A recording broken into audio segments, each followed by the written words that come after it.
Good afternoon, everyone. So today we are having Prof.Evelyn Wang from MIT to spend some time with Kyushu to show us the kind of research she's doing. So Prof.Evelyn Wang is an associate professor, the Kendall professor at the Department of Mechanical Engineering at MIT. She's the associate director of the Solid-State Solar Thermal Energy Conversion Center and an associate director of the Microsystem Technology Laboratory at MIT. She received her BS from MIT in 2000 and MS and PhD from Stanford in 2001 and 2006 respectively. From 2006 to 2007, she was a postdoctoral researcher at Bell Labs. Her research interests include fundamental studies of micro nanoscale heat and mass transport, and the development of efficient thermal management, water desalination, and solar thermal energy conversion systems. Her work has been honored with several awards, including the 2012 ASME Bergler's Rohan Shah Young Investigator Award and the 2016 ASME EPPD Women Engineer Award. She is also an ASME fellow. So I'm very happy to invite her. So Prof.Evelyn, please.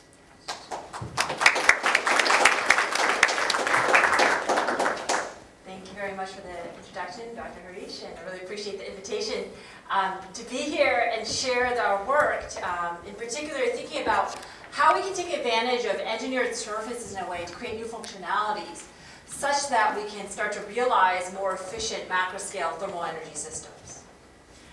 So, of course, this work is done by a lot of my students and postdocs in the group, so of course what I'm going to share is a lot of their contributions, which I'll highlight exactly who in my group has kind of contributed to various efforts. I was also told that please ask questions, so if you have any questions you'd like to kind of ask along the way, you can feel free to interrupt me, or we can save them at the end, and I'm happy to kind of answer those. As you may know already, that many of the kind of large-scale thermal energy systems rely on developing more efficient heat and mass transport processes. And so I give you a few examples here of systems which could kind of leverage kind of enhancing heat transfer, such as that of high-performance electronics. What you see here is those of a defense system for a phased array radar, where the performance of these gallium nitride amplifiers are completely dictated by the ability to dissipate heat from them. In addition to another example, as you can see here, in a solar thermal energy conversion system, where you rely on the solar energy to then absorb the heat via these heliostat mirrors onto these pipes that drive them a steam cycle. However, the efficiency of these systems are also completely dictated by the ability to collect, absorb, and transfer the heat. And finally, an example here is what you see is a multi-stage flash water desalination system, where the phase change process from liquid to vapor are essential to now separate the salt from the fresh water streams.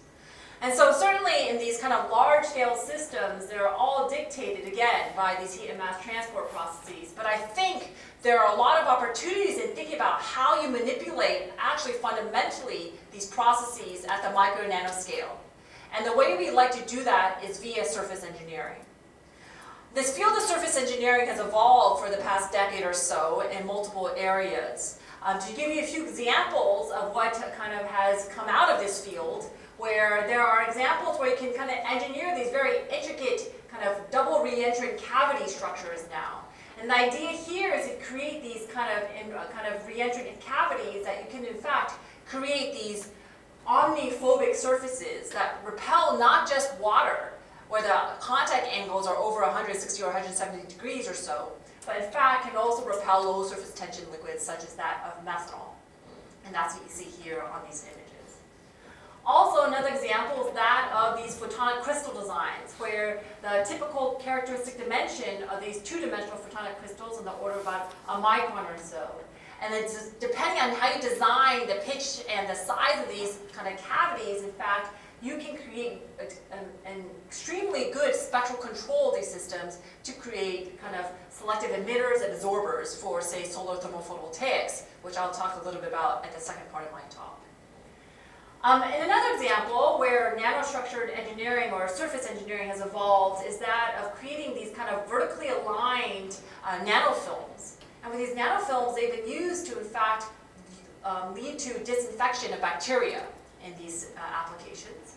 And finally, I give an example where nanostructure engineering has been able to create multiple functionalities at once. So for example, you can create these kind of conical-like structures that also exhibit superhydrophobicity that can lead to anti-fogging, as well as that of having optical properties such as anti-reflection. So this field of kind of surface engineering, as I mentioned, has really evolved in various dimensions in considering various types of application spaces. And in our group, in particular, at the Device Research Lab, we've been focused a lot on thinking about fluidic manipulation and heat and mass transfer manipulation, such as that of condensation, boiling, as well as fluidic manipulation in general. So you can see here, for example, what we've been able to do is create these kind of tunable structures. These are kind of structures that are actually magnetically tunable. So these have magnetic kind of pillars on them, which are made of cobalt. And by applying magnetic field, you can see that, in fact, you can control the directionality of the droplet, which is what you saw here on this video here. We've also shown that, in fact, on superhydrophilic structures that typically are completely wetting in nature can, in fact, exhibit non-wetting behavior. And the reason for that is in the fact when you place a droplet of water on this and you apply a small amount of heat to the surface, you can in fact vaporize that interface, which leads to enough force that allows us to suspend this droplet. What you see on the right here is in fact an image of, it's in fact taken from a confocal microscope. And the idea here is to look at thin film evaporation off of micropillar arrays, so looking down onto an array of cylindrical pillars. And we see here the interference patterns that suggest, in fact, the evaporation of the meniscus that can lead to enhanced heat transfer via the extension of the thin film contact line.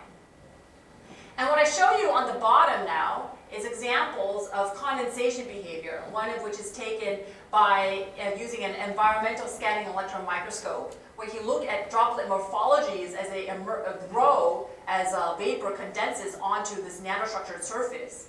And in this process, what you see here on the right is, in fact, condensation when you have these kinds of structures that can allow for kind of what we call droplet jumping behavior via condensation. And the idea is when the droplets are a very small length scale, in fact, they can coalesce, and then, in fact, the excess surface energy from the coalescence event can lead to kind of the transfer or conversion to kinetic energy that leads to this kind of jumping motion. These are just a few examples which I will not talk about today due to the limited time, but this gives you an idea of the kinds of things we've been doing in terms of taking advantage of surface engineering to now manipulate kind of liquid to vapor phase change processes and fluidic directionality. I believe there are a lot more opportunities, though, in thinking about how we can take advantage of these engineered surfaces in a way to realize kind of more efficient macroscale systems. So this kind of schematic is to suggest a depiction of how we can take advantage of really control at the micro and nanoscale to start to address the problems that we see kind of in trying to deal with kind of more efficient energy conversion, transport, as well as storage. So I thought I'd give you two examples of work that we do in our lab. One which is focused on, first, the fundamental mode of liquid to vapor phase change, which is in boiling. And what role these kinds of engineered surfaces have in thinking about how we manipulate this boiling process, which has important implications for all sorts of types of systems. So what I show here is an example is what you probably are familiar with when you boil a pot of water, where you see here that there are, in fact, these kind of, there's a control of using a structured surface in terms of how we can allow for nucleation of bubbles to form. And this process itself in this kind of pool of water is typically how you can characterize fundamentally this phase change process and enhancements that you can achieve. And a majority of the heating, cooling, and electricity generating systems really rely on this process. And that's why it's so important for us to think about how we can better enhance that. And so what we've been focusing on is thinking about, well, how do we take advantage of engineered surfaces in a way to further enhance this process? The first part of my talk, I will share with you the work that we've been doing in thinking about how we can take advantage of boiling and microchannels. And the idea here is that we can push kind of the limits in terms of how much heat can dissipate from these microchannels when we undergo phase change from liquid to vapor. And the second is thinking about, well, how can we even fundamentally manipulate boiling process further via the design of the surface of these surfactant molecules in electric fields. And so I'm going to show you that, in fact, we can tune the behavior of this boiling via the application of on and off electric field. So for the first part, I'd like to acknowledge my student Yang, who has really been leading this effort in thinking about how we can incorporate microstructures in microchannels to really enhance performance, as well as that of my postdoc Dion Antal. So what I just showed you earlier in terms of the video of boiling in this kind of pool of water, typically it's characterized by one of these pool boiling curves. This is shown here as a heat flux as a function of the wall superheat. Two key aspects of the pool boiling curve that people look at is that known as a critical heat flux, or known as a CHF, which is really the maximum heat can dissipate before a vapor film forms, and that leads to kind of catastrophic failure of your system and the inability to kind of dissipate heat from it. So it's really important to think about how we can push this critical heat flux limit upwards. And the other is thinking about the slope of this, which is known as a heat transfer coefficient, that looks at the temperature rise as a function or for an applied flux. And so there's been a lot of interest in thinking about, well, how can we manipulate kind of surface structures in a way to really get better critical heat flux as well as a better heat transfer coefficient. And for example, there's been work in thinking about nanostructures, such as that of silicon nanowires or other types of nanowires, such that you can kind of push these limits.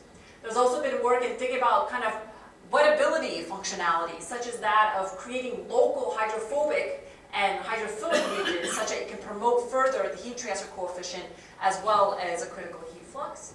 And finally, these more intricate structures of having hierarchy, the idea of having multiple length scales of nano on top of micro that can potentially now enhance these kind of parameters that I just mentioned.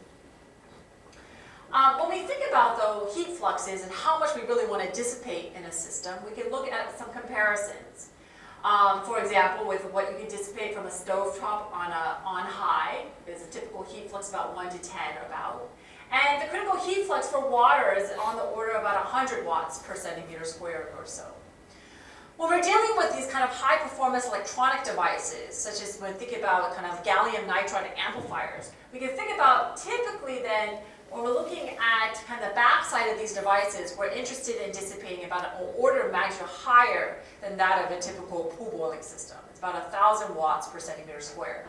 So this is what raises questions as to, well, what's the mechanism? How do we actually do that?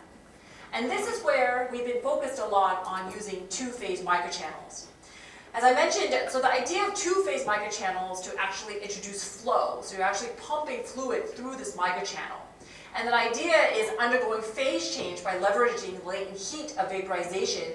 In fact, you can get very highly efficient heat dissipation strategies and also kind of achieve really high heat fluxes.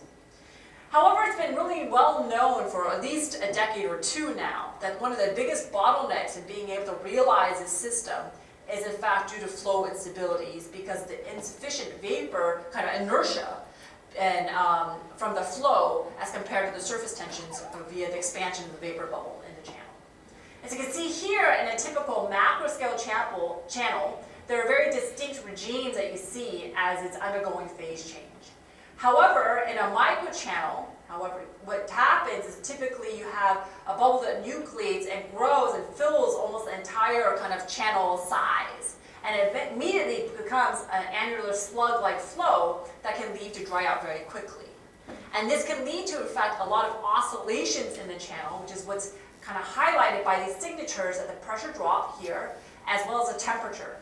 And these kind of fluctuations in the channels are, in fact, the key bottleneck that limits the applicability of this kind of system for practical use.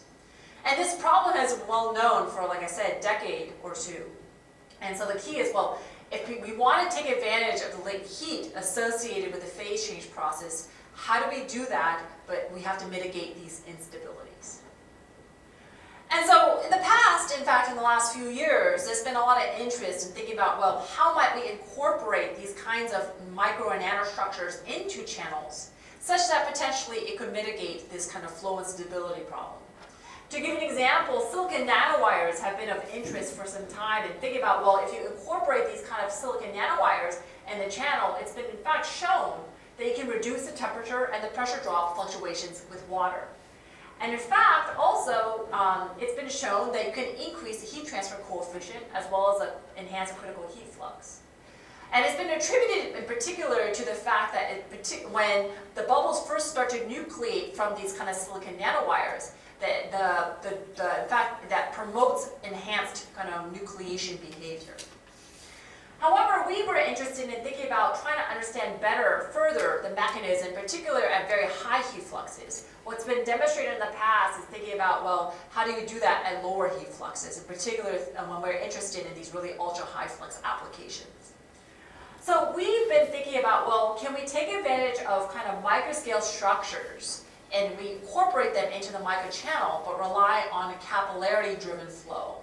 And the idea here is that by using surface tension effects, which is a passive mechanism to propagate liquids, such as that in a heat pipe, for example, that potentially this can help stabilize a film at the bottom of the surface of the microchannel as it's undergoing phase change. So for those that are unfamiliar with capillarity, I thought I'd show you this slide of what really kind of represents, I guess, is a good depiction of capillarity-driven phenomenon. What you see here in this kind of image or this video is that of these structures, these microscale structures. And this is vertically placed on the surface into a pool of water. And you can see that the liquid is propagating upwards because of this wicking behavior of the capillarity-driven flow. However, when you want to think about how you optimize these kinds of structures, it's always a balance between two regimes. You can think about it as a kind of a balance between the capillarity as well as a viscous drag. So we can plot here a liquid propagation coefficient, which is a function of the diameter to the spacing and the height. And so in fact, if you're at very low D over L ratios, then in fact you have not enough capillarity to drive the liquid flow. However, if you are very kind of high D over L ratios, then you have very large viscous drag. So you want to deal with the balance between the two to really get to an optimal to maximize your propagation rates. And this is what we use as a basis to help us optimize the geometries that we want to incorporate into a microchannel. So the idea here for our microchannel design is that we want to incorporate these microchannels or the microstructures in the microchannel. And the idea is, as it's heading towards an annular flow regime undergoing phase change, that in fact we can sustain this thin liquid film on the bottom of the microstructures that can in fact kind of allow us to kind of push the limits of the critical heat flux because we're kind of promoting this liquid film propagation. And meanwhile, what we're doing is we want to tailor the sidewalls of the channel such that we can promote the bubble nucleation to occur there. And the idea here is to really decouple the two effects such that we can get the high heat transfer coefficients by promoting nucleation to happen, but also sustaining liquid film to get the high critical heat fluxes.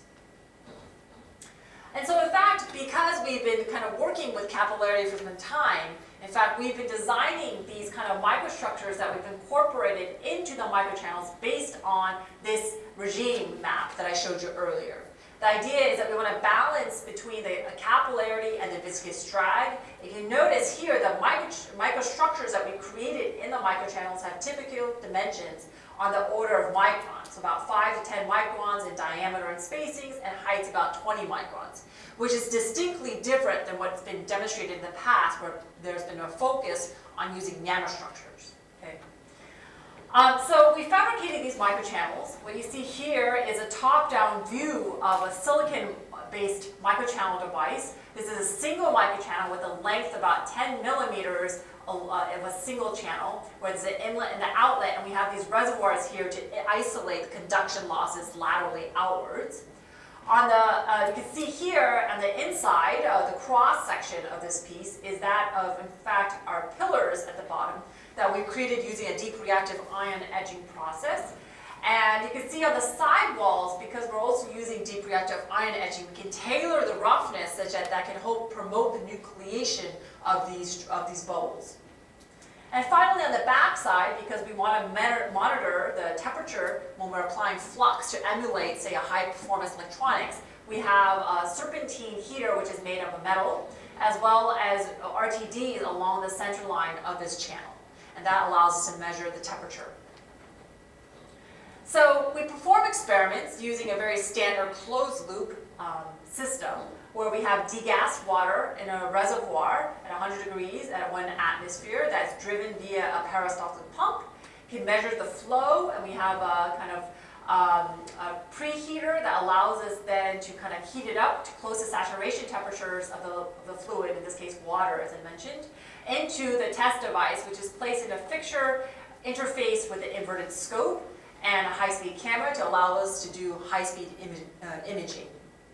And with this closed-loop setup, then you can see that these are the types of kind of temperature and pressure kind of signatures that we see. For baseline, we have a smooth surface, so that means we have no structures at all on the bottom. And then we also have various geometries with that of structures, and this is top-down view.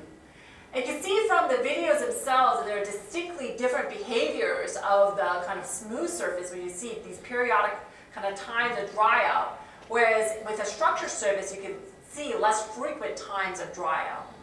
You can also see from the temperature as well as the pressure drop, you can see that there are also significantly larger peak spikes in temperature because of the presence without the structure, so the smooth surface, as compared to that of the structured surface. You can see that also similarly in the pressure. Now, as you get to higher and higher fluxes, you see the difference becomes more distinct. You see more and more frequent occurrences of these kind of high temperature spikes and pressure fluctuations for the smooth channels compared to that of the structured channels.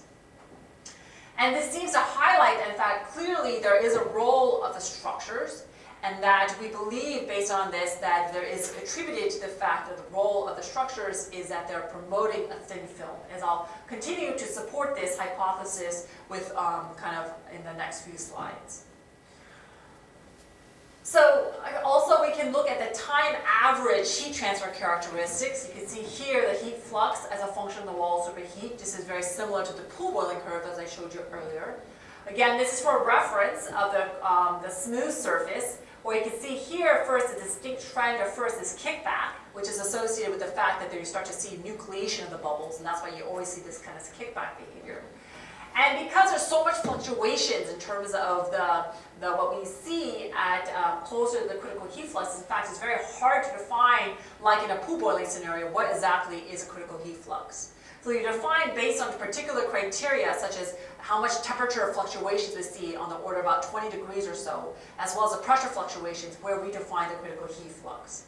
It becomes more apparent when we start to compare it with the various types of structured surfaces in these microchannels. You can see here, first, that you have much better kind of performance with that of the structured surfaces than that of the smooth surface. The critical heat fluxes we can attain with a single channel at a reasonable mass flux, about 300 kilograms per meter squared second, is close to about 1,000 watts per centimeter squared, which is about 50% higher compared to that of a smooth surface. We also see that reduced temperature rise, which is a maximum of about 40%. And meanwhile, you may ask, well, how about the pressure drop? Because these structures occupy so small amount of the channel itself, in fact, you see a negligible increase in terms of the pressure drop. And in fact, it's about similar pumping power in general. So what this suggests is the fact that the microstructures incorporated into these microchannels are very desirable to help us mitigate the instabilities, as well as to improve further performance in terms of critical heat flux, as well as the heat transfer coefficient. And now, when we go back and think about, well, what is a mechanism? Well, we can refer back to our kind of comparison between, what we think in terms of kind of utilizing kind of the capillary as a mechanism to drive the liquid and delay the onset of dry out. So we've taken the Brinkman equation, which essentially captures kind of liquid flow via capillarity balanced by viscous resistance, and now show how a comparison of our model and that of our behavior and what the critical heat fluxes are. it turns out there's a very good correlation between the highest superficial liquid velocity compared to that of what we see in terms of the critical heat flux. And what this seems to suggest to us is that, in fact, fluidic wicking is the key mechanism for enhancing the flow stability and enhancing the heat transfer. So this model, however, is an adiabatic model. So what we've been working on is now trying to develop an even more high-fidelity model by capturing, in fact, the details of the evaporation process and the change in the meniscus shape as liquid is wicking along the length of this channel. And so the first step is, in fact, capturing this in a kind of one-dimensional flow without actually the channel, so without the constraints of the channel themselves. And the idea here is we really wanted to capture the meniscus along the wicking distance. And to do this, we have to kind of couple in the fluid flow, the pressure, the interface shape, as well as the evaporation process itself. And you can see here from this kind of result, the outcome is the fact that, in fact, there's always an optimal geometry, which is based on a particular ratio of the diameter height, the spacing to diameter, that will give us a kind of the optimal balance between the viscous drag as well as capillary pressure. And what this indicates also furthermore is the fact that, in fact, you may not be operating in the kind of the optimal regime to get the highest, to get kind of the critical heat flux. You can see here from what I'm trying to highlight here is that sometimes if your transport length is very short, then in fact you can get very high critical heat fluxes, but that they may not be the optimal in your system. So these are kind of considerations we want to make when we're thinking about designing these kinds of structures in terms of incorporating them into a microchannel type device such that we can get the highest performance. So just to summarize this work, the idea here is to take advantage of microstructures in a flow configuration in these microchannels, such that we can in fact stabilize a liquid film via thin film evaporation via capillarity, and meanwhile achieve high critical heat fluxes as well as a high heat transfer coefficient. We think this is a very promising approach because of the ability to kind of really get enhanced performance with kind of minimal penalties in pressure drop. Now, as I kind of continue on this topic of boiling, the second thing I'd like to share with you is our work in thinking about more fundamentally, well, how do we really control boiling behavior and bubble nucleation behavior? And one aspect that we've been really focused on is thinking about molecular control at the surface via surfactants and electric fields. This work is done by my student Jeremy Cho primarily, and he's been focused a lot of his work on surfactants in general, but this is just one highlight of the work that he's been doing.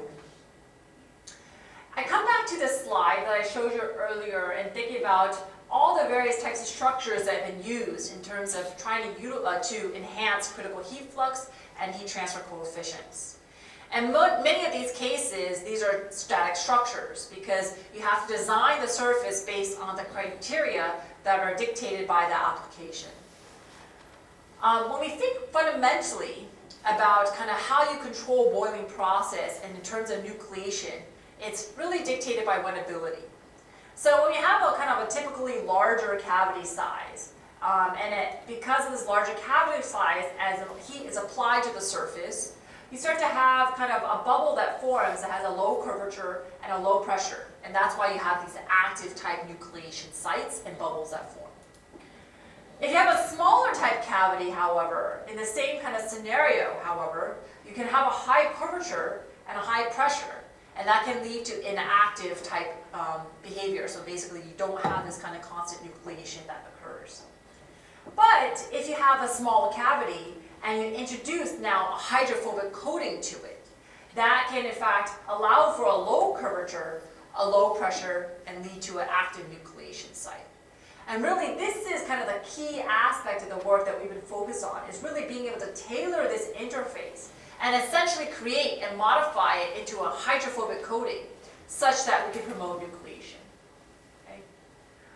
So when we think about boiling though, however, there are really two types of enhancements. Right? If you have lower wettability, such as when you have these kind of hydrophobic type surfaces, you can have more bubbles to nucleate, and you can have a lower temperature and better heat transfer coefficient at lower heat fluxes. But your critical heat flux is typically lower, so that's what's highlighted in this schematic diagram here. Now, if you have something that has higher wettability, you typically have less bubble nucleation, and you have a higher temperature and worse heat transfer coefficient at low heat fluxes. But you can get a higher critical heat flux, right? So this is kind of what's highlighted in this red here. So really, you design your surfaces based on what you want, whether it's a trade-off between the heat transfer coefficient and the critical heat flux in this case. And the challenge is being able to switch between the two, between the low wettability and the high wettability regime. And so that's what we've been focusing on. And the way we've been trying to do that is via surfactants. So surfactants are molecules that typically have a separate hydrophilic and hydrophobic component, such as what is schematically shown here with a hydrophilic head and a hydrophobic tail. They naturally adsorb onto all sorts of interfaces, whether they're solid-liquid or liquid-vapor interfaces, and it allows you to alter the surface energy and the wettability of these interfaces, essentially. Okay? If you work with them at sub-micellar concentrations, so before they form these micelles, in fact, you can have negligible effects in terms of the bulk properties. And so we've been interested primarily in the regime by which you have kind of below the CMC, the critical micelle concentration. Okay? And the idea here is because they adsorb at interfaces, what we want to do is try to promote further adsorption. And the way we try to do that is in fact using charged surfactants and electric fields.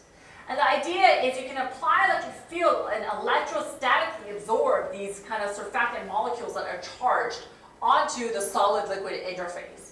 And by doing this, then we can in fact change wettability. Okay? So the idea here is that we can use a positively charged surfactant, which is this D-tab, this here, or we can investigate negatively charged, which is this SDS molecule here. And by applying electric fields for these various positively and negatively charged surfactants, in fact, you can decide which ones you want to adsorb onto the interface. Okay? So what I show you first is now testing this kind of system using a traditional pool boiling setup. So what I show you here is this kind of chamber that we've developed, which is immersed with water and these surfactants, whether they're negatively or positively charged. First, in this video I'll show you next is 2.6 millimolar of SDS. Again, that's a negatively charged surfactants. Okay, in DI water, where we apply a constant power into this heater block, so it's heating up, just like a typical pool boiling setup. And we can monitor the temperature and the heat flux by having inline thermocouples into your copper block. And because we want to apply electric fields, what we have is a surface, which is an active surface, which is a silver foil. And there's a counter electrode, which is a titanium counter electrode in this setup. Okay? And we're going to work with negative potentials here because of the fact that we want to make sure that the working electrode, which is your boiling surface, is always in a reduced state, such that we can kind of minimize any oxidation effects in the system. Okay? And what we're going to do so then is first, we can see in this video, is first applying a negative potential from negative 0.1 to negative 2 volts. You can see that you're allowing electrostatic desorption, and that allows us to decrease nucleation. And that's what you see in this kind of now slow down process. You can see that first there's a lot of bubbles, and then now you desorb by applying more negative voltage onto this negative charged surfactant. And in fact, that reduces your nucleation behavior.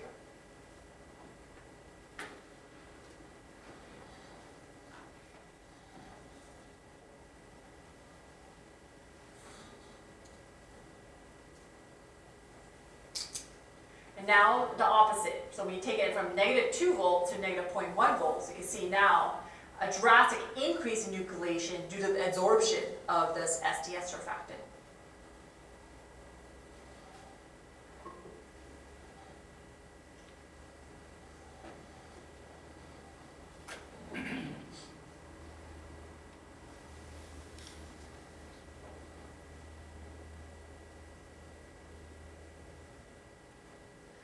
So, of course, the key is also trying to understand the mechanism.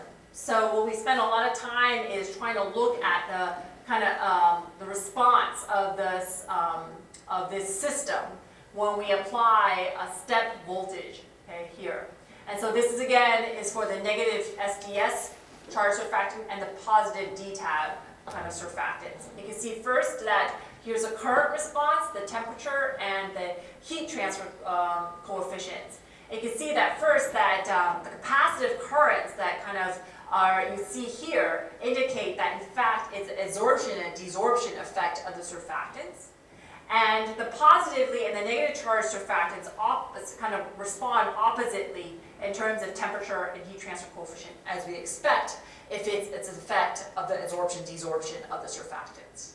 So that's one of the key things that kind of suggests that in fact this is the mechanism that's leading to the enhancement in terms of the bubbles, or the kind of suppression of the bubbles during the desorption process.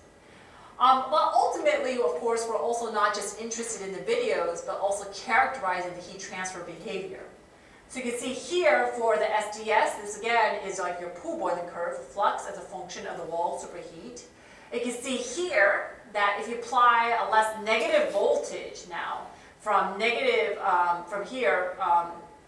less negative voltage of negative 0.1 volts, with using this SDS, in fact, it allows the electrostatic adsorption to occur and allows us to increase the nucleation effect, and then the boiling curve shifts to the left as indicated by the red curve here, but the CHF goes down. And conversely, you see the opposite behavior for that of D-tab here, which is a positively charged surfactant, and in fact, you can see similarly kind of this kind of behavior. Okay? What this suggests and what's exciting about this is that via kind of control of electric field now with these charged surfactants, in fact, you can manipulate the heat flux about 10-fold for a given temperature, and the superheat can be adjusted about 2 degrees or so. And this suggests that, in fact, you can actually now manipulate a system where you can, in fact, run on the curve with a higher heat transfer coefficient with a more negative potential, say, for example, of D-tab.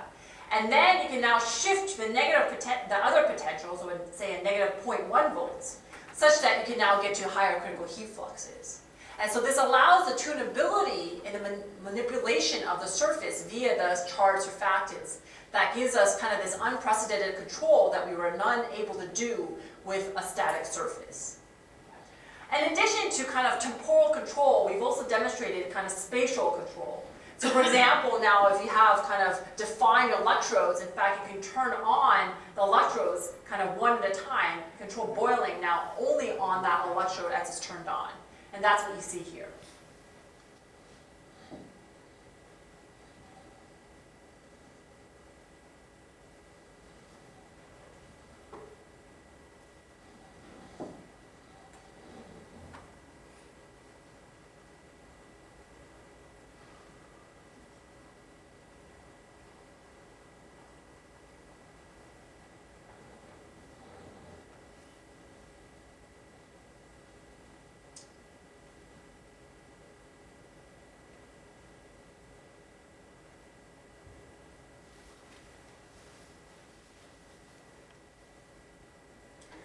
So in summary of this work, I think this suggests that there are new ways to think about how we might manipulate kind of, or engineer the surface in this sense of using molecular kind of level kind of manipulation with these kind of charged surfactants. And I think this opens a new realm of opportunity in thinking about how we can now further enhance or tune boiling processes, I should say, and thinking about how we can kind of optimize them for kind of better critical heat fluxes as well as improve heat transfer coefficients on demand. So I thought for the rest of my time, I wanted to switch gears a little bit and share some of the work that we've done and think about similarly how we engineer surfaces for now spectral control for the solar thermal photovoltaics devices.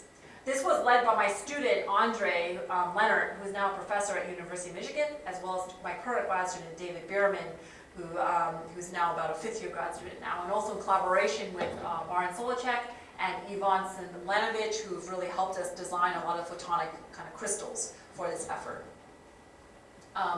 When you think about solar energy, typically there are 2 forms of how it's kind of used. The first is at the utility scale, typically solar thermal, where the idea is you harness the entire solar spectrum in the form of heat that can be then converted to electricity. And the advantage of this is that it allows for storage potential because thermal storage is much cheaper.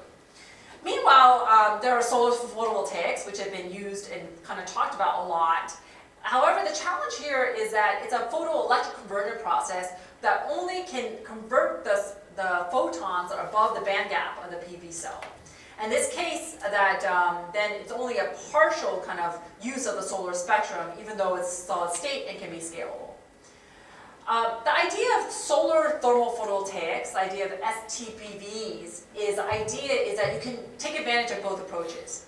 The idea is you harness the full spectrum of the sun, and it can be continuous, and it can also be solid state and scalable.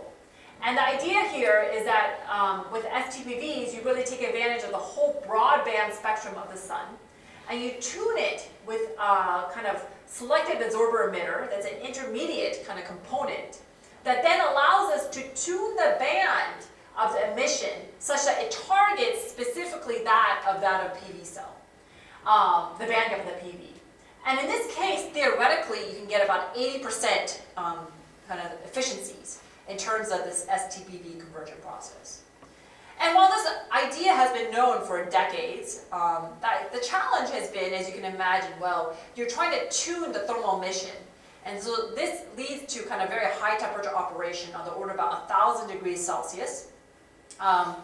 Even if you're dealing with a low band gap cell, say of a 0.55 eV band gap cell, then you're still dealing with very low, kind of high temperatures. And that can lead to significant parasitic losses. And this is why in past experiments that it's been very difficult to achieve very high efficiencies. In fact, nothing has really been demonstrated above 1%.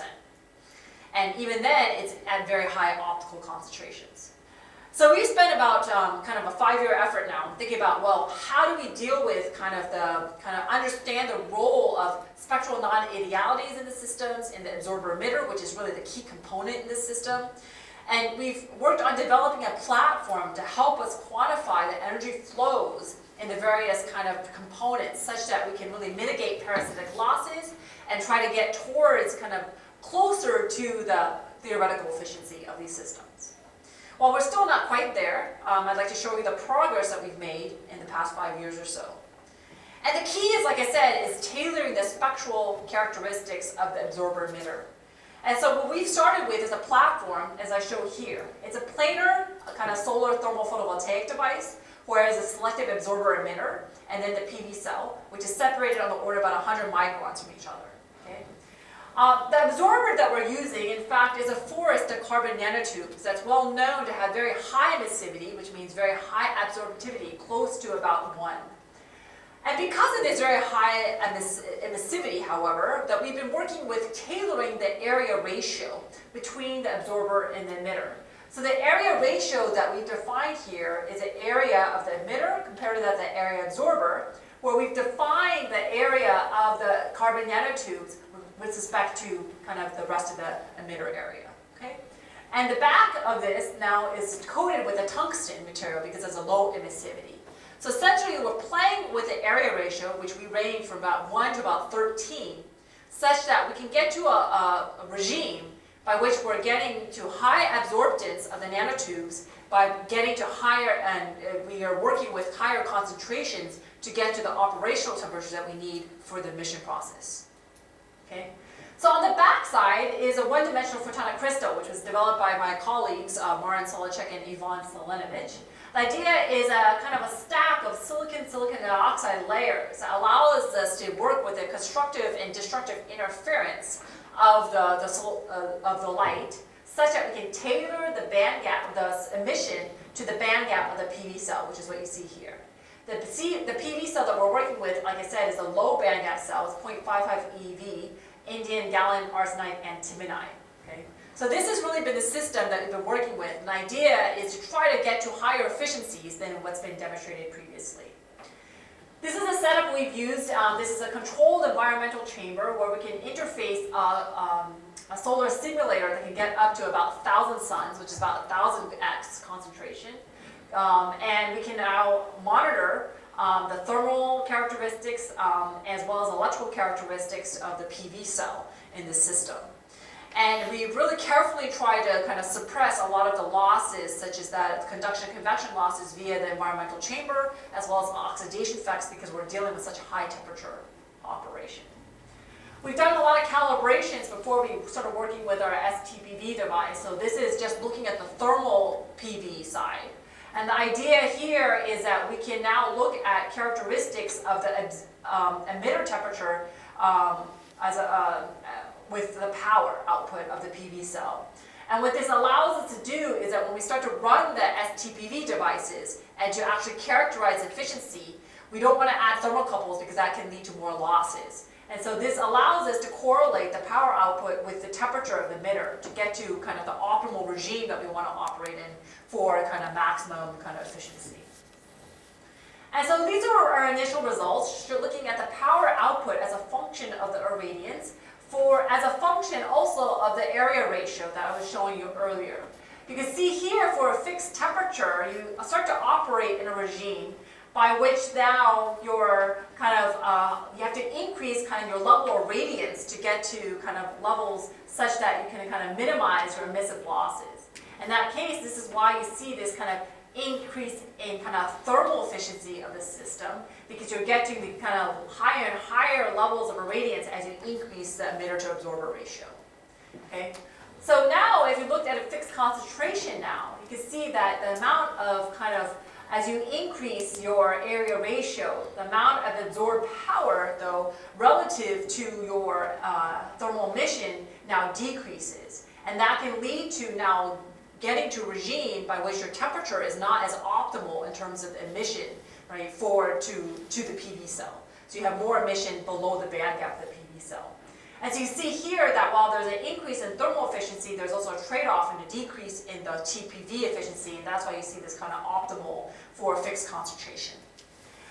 What we initially demonstrated with this setup, and certainly there are still quite a bit of losses in this system because of the fact that we're dealing with a 1 centimeter squared cell. In this case, that there are a lot of side losses and other parasitics that lead to kind of now only a demonstration about a 3.5% solar to electrical conversion efficiency. What we've been working on subsequently, that was in a couple of years ago now, we reported this. What we've been working on is thinking about, well, how can we do better than that? And one opportunity is, well, certainly if you scale up the system, then in fact you can get kind of minimize the parasitic losses compared to how much is converted in this case. And if we use slightly better kind of quality PV cells and use a sub-band gap filter in front of the PV that allows us to recycle some of the low band gap photons that actually are not, or sorry, the low energy photons that are below the band gap, that in fact those can be kind of used again to emit at photons at higher temperatures such that you can in fact utilize those photons. And so we've been working with that concept, in particular thinking about how we can incorporate this kind of this interference, kind of root gate filter, which is an IR reflectance filter. You can see here the characteristics match as well that of this kind of long tail emission from the one-dimensional photonic crystal. The idea here is to reflect, again, these photons that are not useful for the PV back to this absorber emitter, such that it can be emitted again at higher temperatures, such that they can be used for the conversion process itself. And so that's what we've done here, incorporating this root gate filter. And in fact, now we start to make quantitative comparisons between a PV without this selective absorber emitter, as well as that of an STPV layout, and really do these direct comparisons for the first time. We've also, what we've done here is we improved a slightly better PV quality of the cell itself, and also increased the device footprint about 4x, and that helped us, of course, to minimize the parasitic losses. What I show here now is, in fact, our device conversion efficiency as a function of our output power density from the PV itself. This kind of yellow star here was initially what we showed you from our previous work, and this is now our results here. So for a baseline, this is just a PV here, and these are two STPV devices. One was slightly, I think the STPV1 device has an area ratio of about 13, and this one is about 10. You can see for the first time we've been able to demonstrate that at the same output density, in fact the STPV device is exceeding the efficiency of the PV cell itself. And that suggests, in fact, that we in fact are doing a spectral conversion process and that we're successful in doing that. And I think this is very exciting.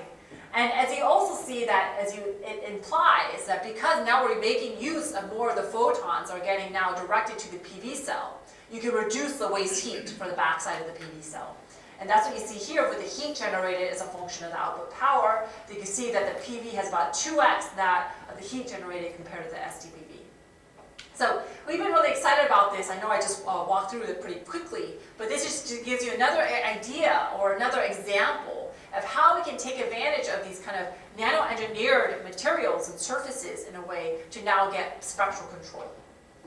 So in summary, I shared with you now this other idea of being able to use these surfaces to now control light, emission and absorption of light for these solar thermophotovoltaic converters.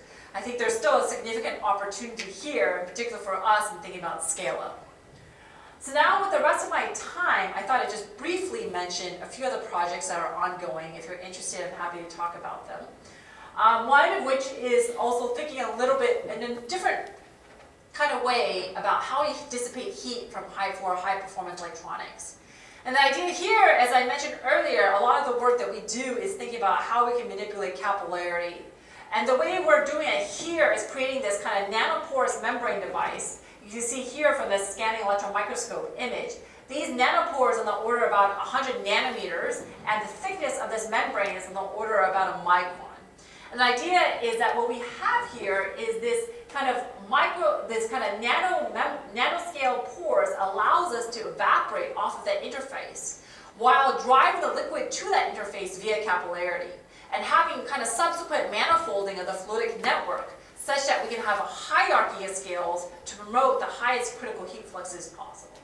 And that's kind of the idea here, where we finally successfully demonstrated with the fabrication of these devices where this nanoporous membrane is now suspended on top of these microfluidic manifolds. Also been able to kind of demonstrate really kind of promising performance in terms of heat dissipation. You can see here, this is actually with pentane, so it's not even water here. So it's a low kind of dielectric that we were using for this example. Another aspect of our work is thinking about storage. In particular, thinking about how we can take advantage of these kind of nanoporous or mesoporous materials such as that of zeolites and metal organic frameworks for adsorption-based thermal batteries. One of the big challenges that we've been facing in terms of deployment of electric vehicles, thinking about, is driving range. And the idea with a thermal battery is that we want to provide heating and cooling via thermal storage rather than taking advantage of the electric battery. And so we've developed this thermal battery in kind of collaboration with Ford. And the idea is via the design of an adsorption system or a half adsorption cycle. In fact, we can start to meet the targets or increase the driving range of these kind of electric vehicles by about 30% by relying on the chemical potential difference between kind of your dry adsorbent and your wet reservoir in an adsorption cycle to be able to kind of serve as a storage and provide heating and cooling on demand. So I'm happy to talk a little bit about this more if you're interested. Oops. And finally, I thought I'd show a recent project where we've been looking a lot also at solar thermal receiver design. So as I mentioned, with solar thermal photovoltaics, one of the aspects of our work is thinking about, well, can we now better insulate the thermal receiver without using vacuum to get better efficiencies on the solar thermal, in solar thermal power plants? And so what we've been working on is, in fact, optically transparent thermally insulating aerogels. The idea with aerogels is they are known to have very good insulation properties, but the optical properties are usually not transparent in the solar spectrum. And so we've been working, as you can see here, this is our aerogel. The idea here is with this very highly transparent aerogel, this could serve as an excellent insulation to minimize kind of heat losses as you introduce it in front of your kind of solar thermal receiver design. So with that, I thought I'd end here and mention that I think there's still significant opportunities in thinking about how we can take advantage of kind of this field of surface engineering to kind of realize more efficient kind of boiling systems, power plants, solar thermal systems, photovoltaic systems. I think, of course, there are also practical considerations that we need to think about, such as that of scale-up of these kind of nanoscale materials or microscale materials, how we reduce cost, as well as think about robustness in the materials and to ultimately improve performance. So there's still a wealth of opportunity in terms of research and thinking about all these aspects, and I think it makes it a very exciting field to be in. Of course, this work, as I mentioned, was really done by my great students and postdocs that have worked with me throughout the many years. I've been at MIT, as well as working with great collaborators at MIT, as well as elsewhere, as well as my funding. I've been really fortunate to be able to pursue these ideas. So thank you very much, and I'm happy to take any questions.